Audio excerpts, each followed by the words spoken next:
Largada para mais um podcast do Botequim GP, onde eu, Will Bueno e outros bacharéis do Botequim comentamos toda semana, debatemos qualquer assunto sobre este esporte maravilhoso.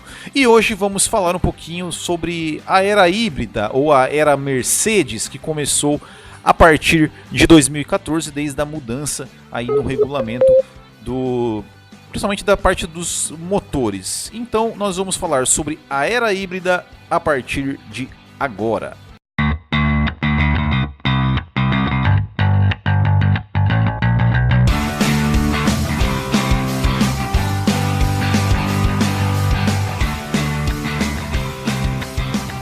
Bom, e antes de começar, só convidando todos vocês a curtirem todas as redes sociais do Botequim GP, no YouTube, no Facebook, no Instagram, no Twitter.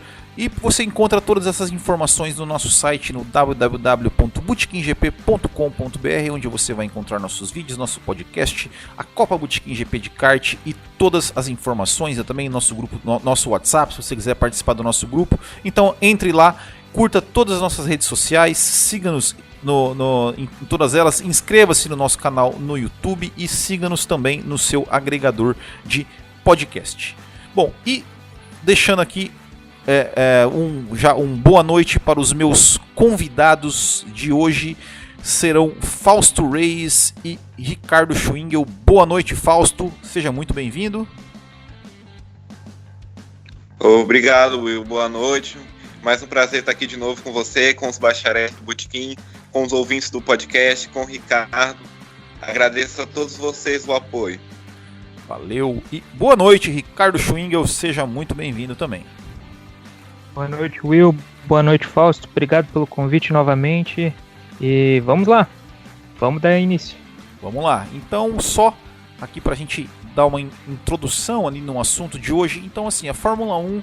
ela teve ali o seu regulamento técnico alterado para a temporada de 2014, na tentativa de buscar tecnologias mais eficientes e que proporcionassem um impacto ambiental menos severo, né, foram feitas algumas mudanças na forma de construção dos motores da maior categoria, né, do automobilismo.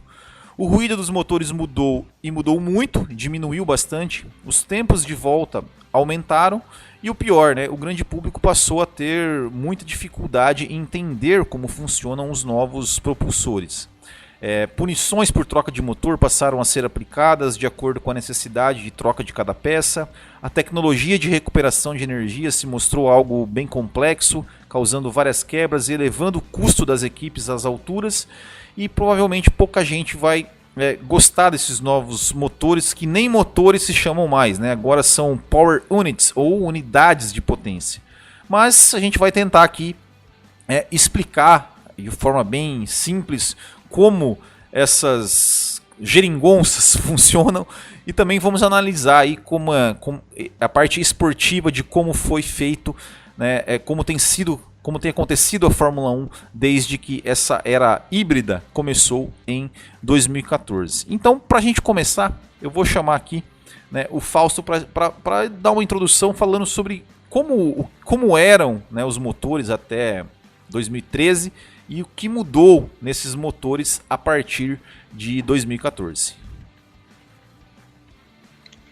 Então, é o seguinte, até 2013, as equipes da Fórmula 1 utilizavam motores V8 de 2.4 litros naturalmente aspirados.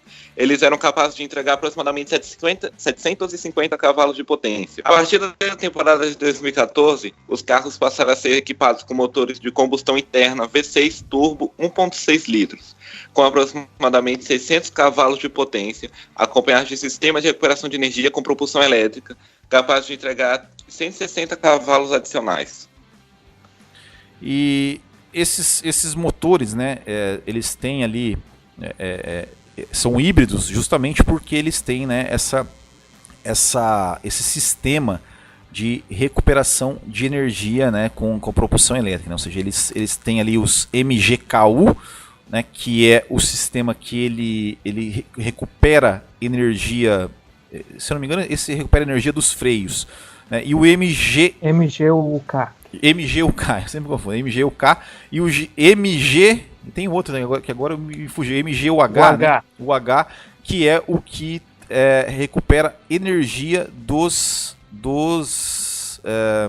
gases que são expelidos ali pelo escapamento, né? Se eu não me engano é isso. E também, né, o Ricardo, mas a principal mudança assim, que foi feita, que o pessoal, principalmente os fãs da Fórmula 1 assim, reclamam, né, é a questão da mudança no ronco dos motores, né? O que você tem a dizer sobre isso? Você achou legal essa mudança no ronco dos motores? Ficou pior? Né? Por que isso acontece? O que você tem a dizer sobre isso? Eu acho que, sinceramente, ninguém gostou dos barulhos dos motores novos. Principalmente em 2014, logo que foi que se trouxe essa era híbrida, né, com novos motores, principalmente V6. E realmente os barulhos ficaram muito baixos, até porque antes o pessoal estava acostumado com o V8, que ia a 21 mil rotações, a 18 mil rotações por minuto, para sair de algo que hoje gira em torno de 14, 15, falam. E além do mais, hoje não se estica mais o motor como se esticava antes nas marchas, né? Então, se a pessoa antes trocava ali já no limite do motor, perto de 90% a 95%, hoje eles estão trocando a cerca de 12 mil rotações por minuto. Isso quer dizer, antes ainda daria para chegar a uns 30, 40 km por hora a mais na marcha, antes de para trocar sim a marcha, mas não, eles estão reduzindo essa rotação para trocar antes, principalmente por questão de preocupação com o motor, do motor tá se gastando ao máximo e conseguir durar essa quantidade de provas que desde 2014 a Fórmula 1 exige, né? Mas tem um ponto muito positivo com esses motores, tá? Referente ao som. Desde 2014, vem se trabalhando para que o ronco dos motores mude. Então foi mudado também a forma do escapamento, foi mudado tudo para que aumentasse os decibéis que o motor emitisse, né? Que o som ficasse mais alto desses motores. E eu gosto de comparar agora esses motores com um pouco do som que se fazia na década de 70, 80. Claro, não é igual, mas são motores que trabalham em uma rotação parecida e que tem um som que não é o estridente, né? Não é aquele som fino que parece que vai arrebentar tudo, não. É um som um pouco, até lembra um pouco de carro de rua, né? Que tu ouve realmente tudo que é passando as marchas, né? Ouve a rotação subindo. E dá para ter bem essa diferença.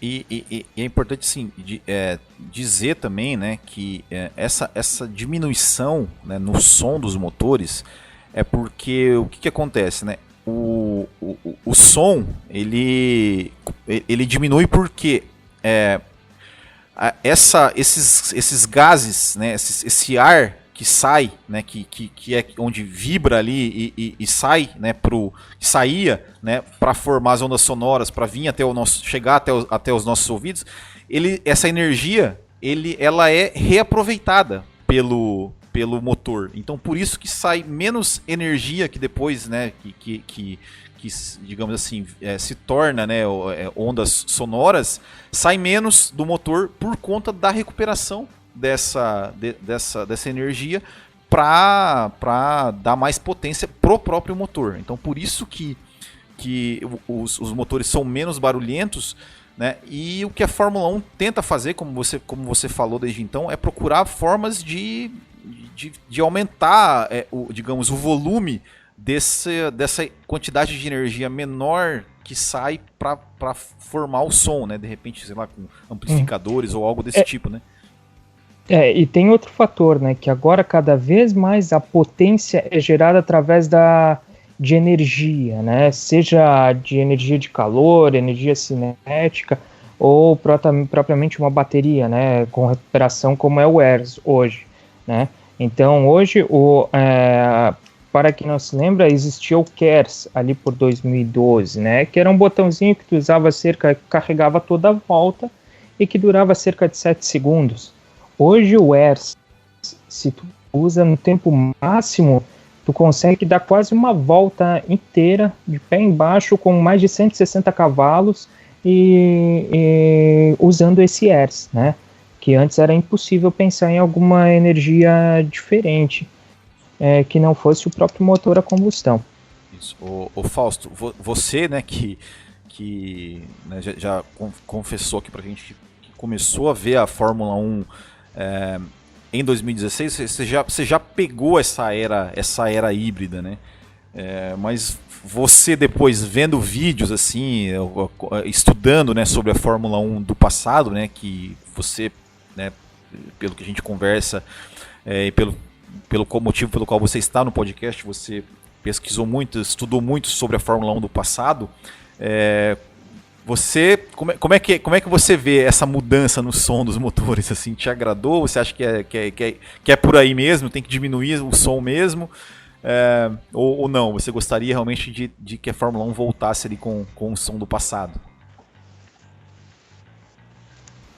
Assim, né? Eu comecei a acompanhar a Fórmula 1, a procurar entender sobre estratégia, tudo, acompanhar como apaixonado em 2010. De vez em quando, eu sempre assistia uma corrida lá, uma vez ou outra.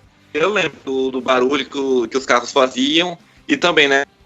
Como o Ricardo falou do KERS, os carros voavam na reta, tá? Com muitos cavalos de potência adicionais, eles passavam muito rápido. Mas enfim, a gente tem que olhar por dois lados. Os V8 eram bem mais barulhentos. Isso para os fãs é gostoso de se ouvir. De certa forma, deixa muita saudade nos ouvidos e no coração dos amantes da Fórmula 1. Mas também é legal diminuir os sons dos motores V6, pois, tipo, crianças pequenas e pessoas com autismo podem ir aos autódromos com mais conforto, sem maiores problemas. Porque isso acaba irritando muito. Eu penso dessa maneira, né? Essa mudança pode ser boa por um lado, mas também peca por outro. Inclusive, eu falando sobre isso, eu lembro quando eu fui pra Fórmula 1 em 2006, lá, a primeira vez que o carro passou rasgando na reta, lá chegou a sair lágrima do olho, rapaz, de tão alto que era, mas era legal pra caramba. E outro ponto também, né, que eu acho que é interessante a gente tocar, né, e, né, Fausto, já vou seguindo contigo, sobre a questão dos custos, né, isso teve esse novo sistema de motor aí, ao que parece gerou, né, parece não, né, gerou realmente um aumento de custos, né? O que você tem a dizer sobre isso? Você acha que realmente isso foi bom, foi ruim? Você acha que tem que chegar por exemplo, a ter um teto com relação a isso? Que você pensa com relação a essa questão dos custos? Eu diria que é muito negativo esse alto custo, pois a equipe com mais verba sempre terá os melhores equipamentos e, consequentemente, terá melhor desempenho. Isso diminui as disputas, as ultrapassagens, todas as brigas na pista na Fórmula 1. As raras exceções, como o Toyota, a BMW, Honda e a Renault de agora, que com uma verba considerável não obtiveram grandes resultados. Então, por isso que é aquela história, ser montadora não significa andar na frente.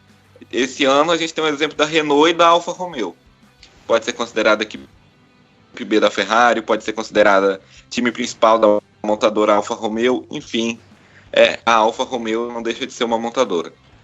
Eu acho que sim, o teto orçamentário é o que pode salvar a Fórmula 1 de cair nessa ditadura, entre aspas, rica, né?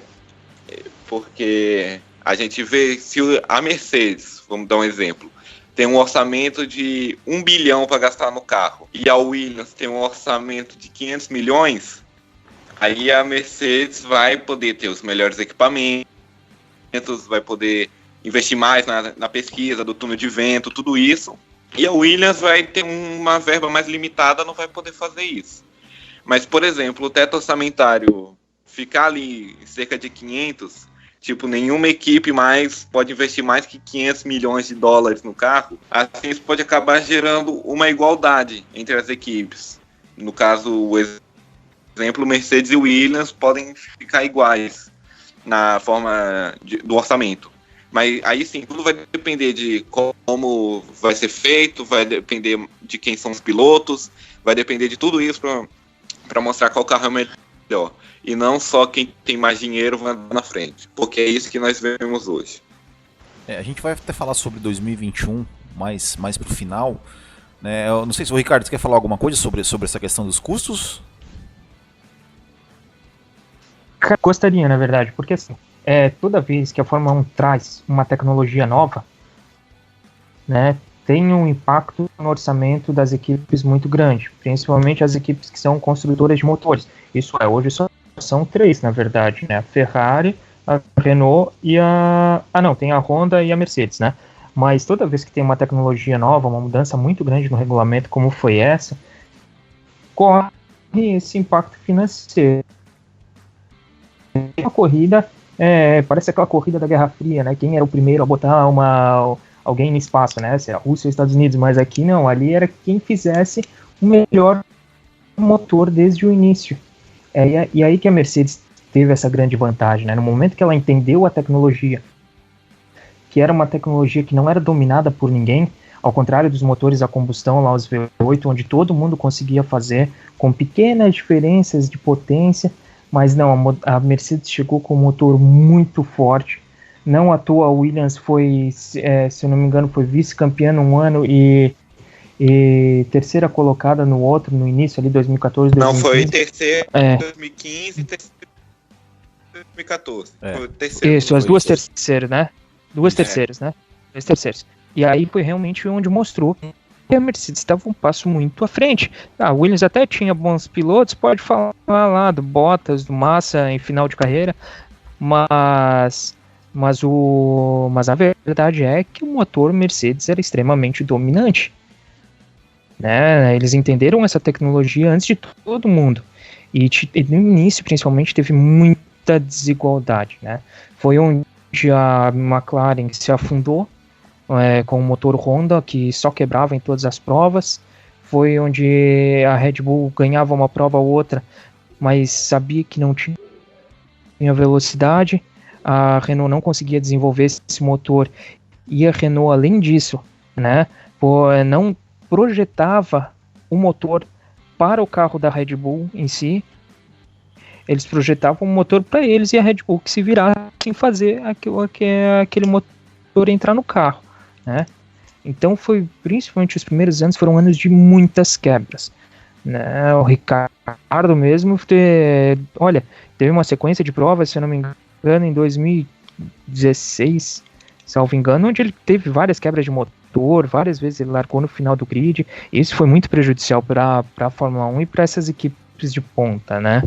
E também uma das coisas que eu gostaria de falar é do tamanho do motor, né? Que cada vez está ficando menor, né? Então o negócio da Mercedes entender e conseguir botar esse motor pequeno dentro de um carro deles é uma das coisas que mais faz diferença, porque até o próprio o Toto Wolff falou no início dessa temporada que eles nunca tinham feito um carro tão enxuto, né? Eles acharam que tinham chego no máximo no final do ano passado. E a partir desse ano eles disseram não, que eles conseguiram atingir um outro patamar, um outro nível de tecnologia.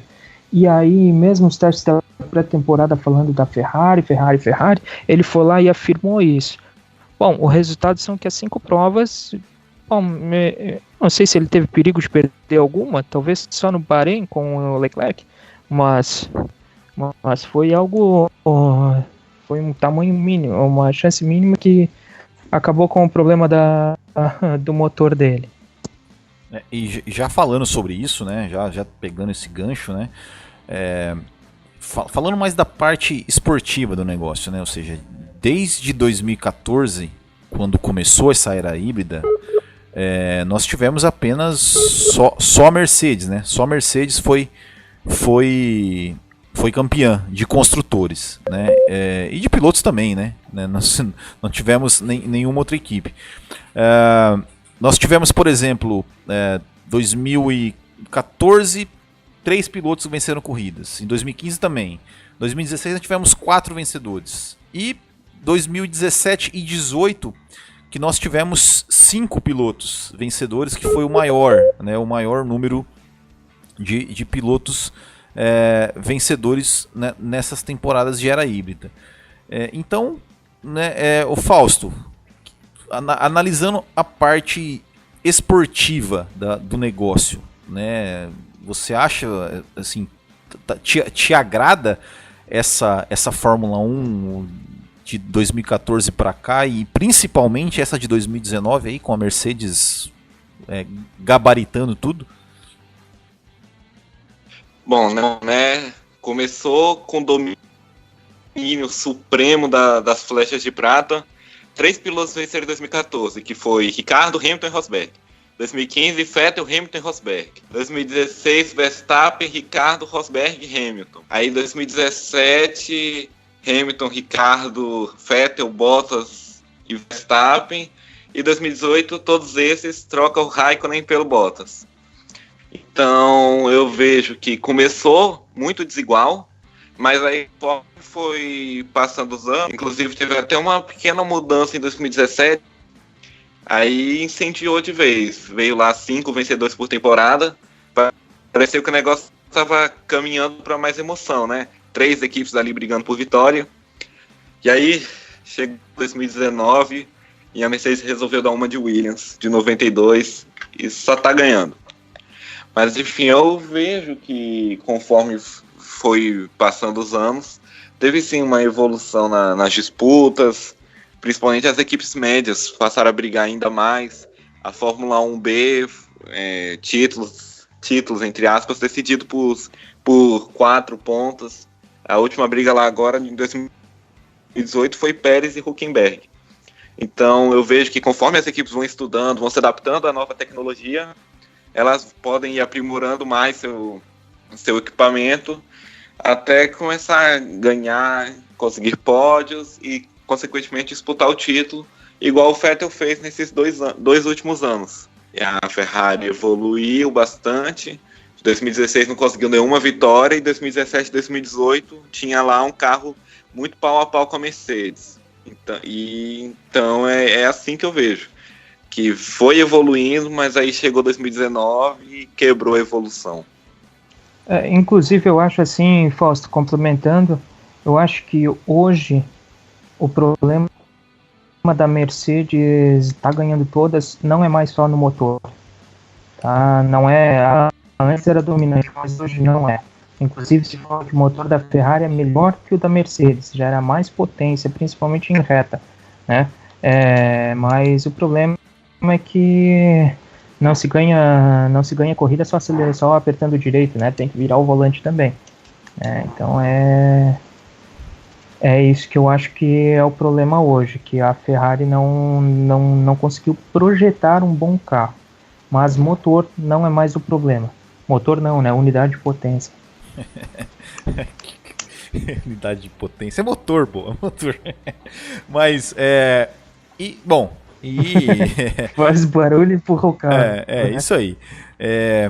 E tá, a gente deu aqui um resumão do que a gente pensa sobre, né, das mudanças, e essa parte da competitividade realmente, eu acho que essa Fórmula 1, esse domínio amplo da Mercedes, mais do que fez em toda a história ali desde 2014, eu acho que tem que servir de um alerta, né, para Liberty, para mudar para 2021, de uma forma a trazer mais competitividade. É o que eu sempre digo, assim, e já disse isso em várias lives e sempre digo, a Fórmula 1 ela tem que, antes de pensar na questão de tecnologia, de inovação, de aquilo tudo, ela tem que pensar na parte esportiva, como fazer para o campeonato ficar mais equilibrado, para ter mais competitividade entre as equipes. Seja, vamos padronizar, por exemplo, o motor, ou sei lá, o chassi, ou qualquer outra componente do carro. Vamos, no caso, igual o Fausto falou, o teto orçamentário. Como, Fausto, perdão? Na Fórmula 2 o chassi já é padrão. Exatamente, né? Mas, por exemplo, vamos fazer isso na Fórmula 1, vamos padronizar os motores, vamos ter o teto orçamentário, é isso que funciona? O que, na opinião de vocês, né, quais são os pontos que devem ser levados em conta para a mudança, né, no regulamento de 2021 para que a Fórmula 1 se torne mais competitiva? Seguinte, eu já dei minha opinião aí em cima, falando sobre os orçamentos. Eu acho que o teto orçamentário é a principal mudança que deve ser levada em conta para 2021. Mas eu também acho que tem que padronizar, assim, algumas formas, não necessariamente motor, até porque a Mercedes não iria aceitar vender motor para a Ferrari ou vice-versa. Enfim, mas tentar padronizar uma coisa ou outra, como estão padronizando, por exemplo, os bicos dos carros. Tem carro que é um bico mais fino, um bico mais grosso, aí tem que padronizar, deixar, só pode deixar o bico desse tamanho, ali, diâmetro desse tamanho, enfim, eu não sou engenheiro, não é minha área, mas enfim, eu acho que é isso. A gente vai discutir vários pontos e tudo vai acabar no mesmo lugar. Igualdade, disputa e ultrapassagens. É só isso que a gente quer.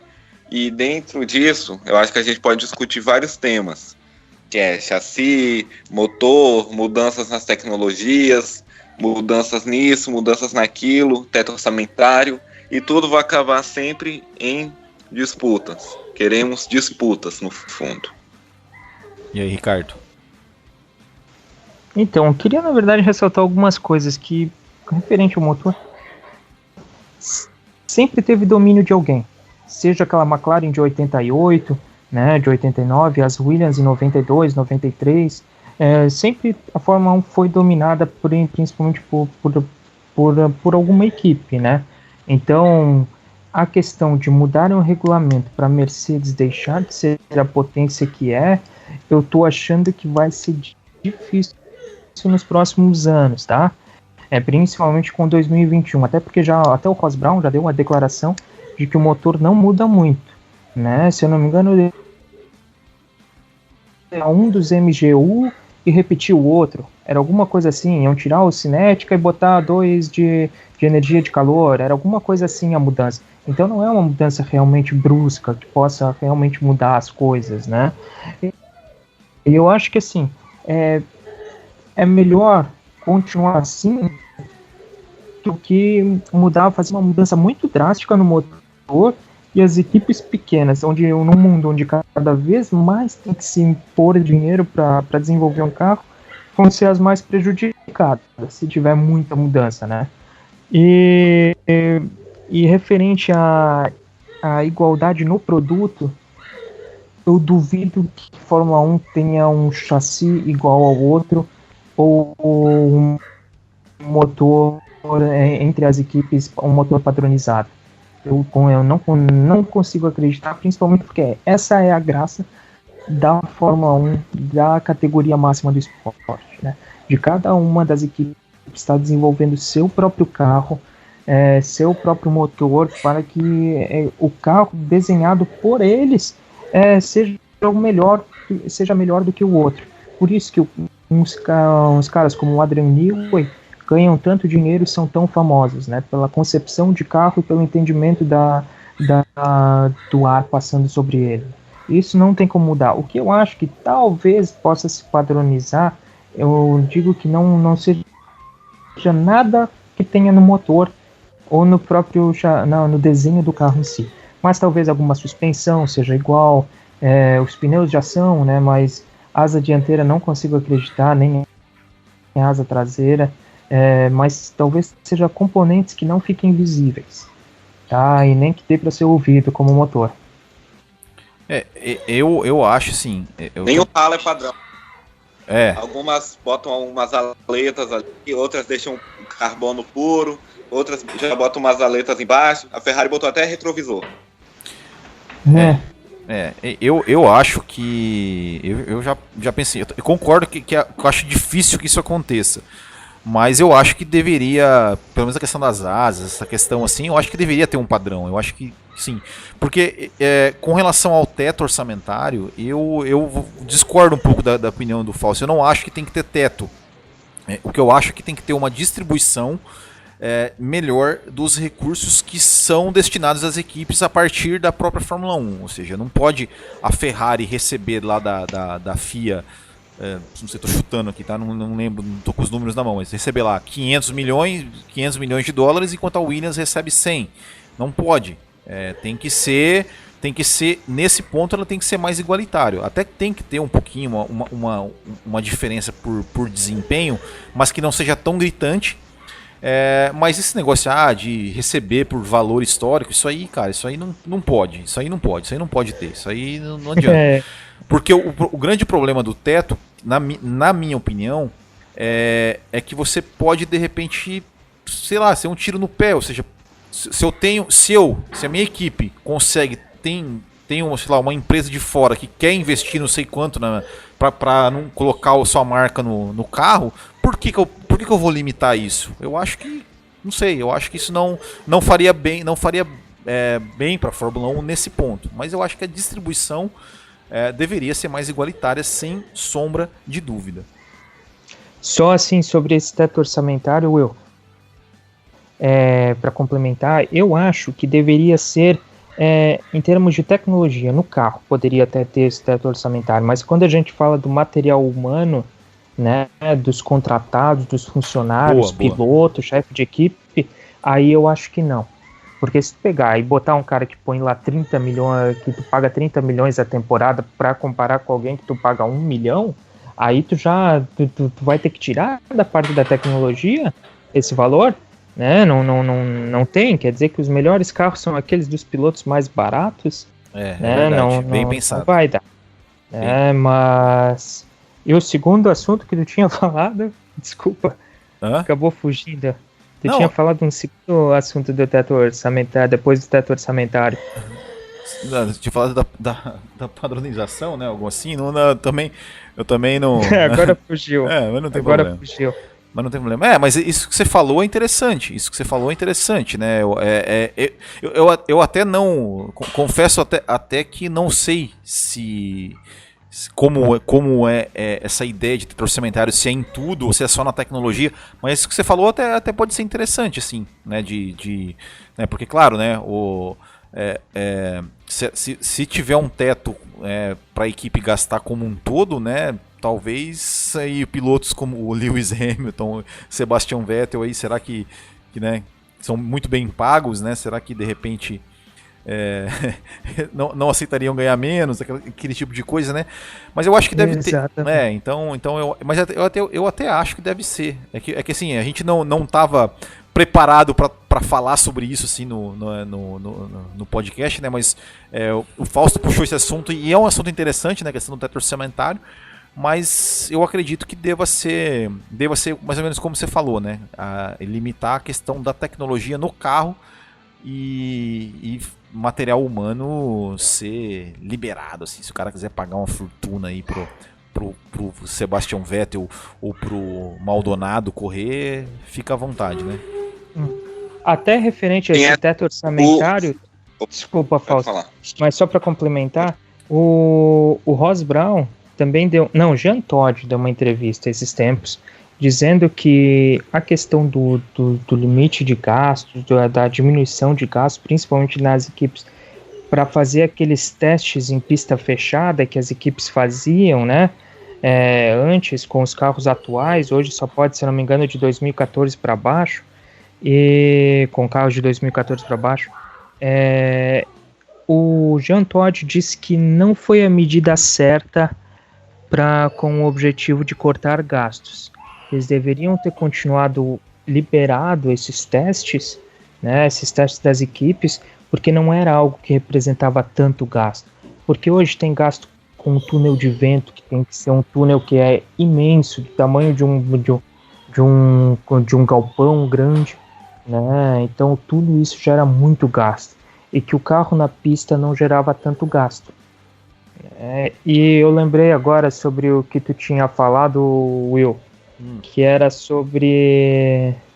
Não acredito que eu esqueci de novo. Ah, que beleza. Você lembrou, mas esqueceu, né? Tá bom, tá bom. Deixa o Fausto. O que você ia falar aí? Quem sabe o Ricardo lembra de novo. Will, isso você falou do piloto mais barato ser sempre o melhor, é pura verdade. A gente tem um exemplo aí de um canadense, o cara não recebe salário, o pai paga a equipe dele, ele destrói os carros e o pai paga os carros que ele destrói. Eu queria ter um pai assim. Me adota, Lawrence, me adota. Não, mas é isso aí mesmo. Lembrou, Ricardo? Lembrou ou não? Não, agora já foi, então já perdi. Então vai ficar para um próximo episódio, né? Mais alguém aí quer fazer alguma consideração final? Ou podemos dar por encerrado esse episódio de hoje? Eu quero só falar aqui um negócio, só para encerrar. O que deve ser reaproveitado dos atuais motores para o regulamento de 2021? Eu acho que a gente falou tanto em mudanças para o regulamento, mas o que deve ser reaproveitado dos atuais motores de agora? Bom, eu acho que a potência. Os carros atuais são os mais rápidos da história. Vimos todas as pistas com récordes sendo quebrados. Isso vai muito pela questão da pressão aerodinâmica também. Mas tem aquele ditado, se não tiver coração, não adianta respirar. O motor importa sim, são rápidos. Se continuasse com a potência atual, ou até mesmo aprimorá-la ainda mais, os carros de 2021 serão velozes e furiosos. E só já aproveitando aqui para fazer uma correção, tá, do que eu disse na introdução, né, que os tempos de volta aumentaram. Não, na verdade os tempos de volta estão diminuindo, tá? Eles aumentaram aumentaram no sentido de ficaram mais rápidos, tá? E não aumentaram no sentido de o tempo, né, tipo, que era 1:14 virou para 1:20, não. Aumentaram o desempenho, tá? Então só essa correção aí para não ficar contraditório, né, para quem tá ouvindo, ou seja, a gente falar uma coisa no começo e falar o contrário no final. Então é isso. Inclusive a aceleração hoje é muito mais rápida, né? Se eu não me engano, se chega a 100 por hora em cerca de 2 segundos, o que era um absurdo se tu for comparar a 15 anos atrás, 20 anos atrás, até mesmo com aqueles motores de treino da Lotus do Ayrton Senna de 1.400 cavalos, né? Era um absurdo tu pensar em qualquer coisa assim. Hoje, é como tu falou, o que antes se virava 1:15, 1:20, 1:25, hoje se vira 1:8, 1:7. Interlagos mesmo vai ser um festival de volta a menos de 1:10. Não, por exemplo, o GP da Áustria, daqui a pouco eles estão fazendo volta igual o nosso campeonato de kart lá em 59, 57, porque... Bottas fez 3 no ano passado. Oi? O Bottas fez 1:3 na pole do ano passado. Então. Olha só. É isso aí, é isso que eu tô dizendo. Bom, então é isso. As corridas estão ficando mais curtas, tem que aumentar o número de voltas. Se é 70, tem que botar... Porque eles 77, 78. O número de voltas ele é baseado na quilometragem, né? Com uma ideia de 300 quilômetros, né? Ou seja, fazer uma corrida com duração de 300 quilômetros. Eu sou a favor de ser por tempo, né? Mas enfim, né? Por exemplo, mas isso que você falou é verdade. As corridas estão ficando bem curtas. Imagina, ali na Áustria. Monza. 1:03. Olha só Monza. Monza da corrida demora 1h15, 1h10, né? Monza, onde tem a maior velocidade média. Monza 1h10, 1h15 é o máximo. É pouco demais, né? Pra uma corrida, né? Mas então, senhores, mais uma vez, muito obrigado. Muito obrigado, Fausto. Muito obrigado, Ricardo, pela participação aí, por disponibilizar os vossos tempos para vir aqui conversar com a gente. Muito obrigado a todos vocês também que estão nos ouvindo. Comentem aí o que vocês acham sobre tudo isso que a gente comentou aqui hoje, sobre os motores, se vocês gostam dos motores, quais as mudanças que vocês gostariam que fossem feitas para 2021, quais as coisas que vocês acham que deveriam manter na Fórmula 1. E não esqueçam de compartilhar esse podcast nas suas redes sociais, no grupo do WhatsApp, manda ali no grupo da família, compartilha no seu Facebook, compartilha no grupo dos seus amigos. E é isso, ficamos por aqui. Muito obrigado a todos vocês mais uma vez e até semana que vem. Tchau.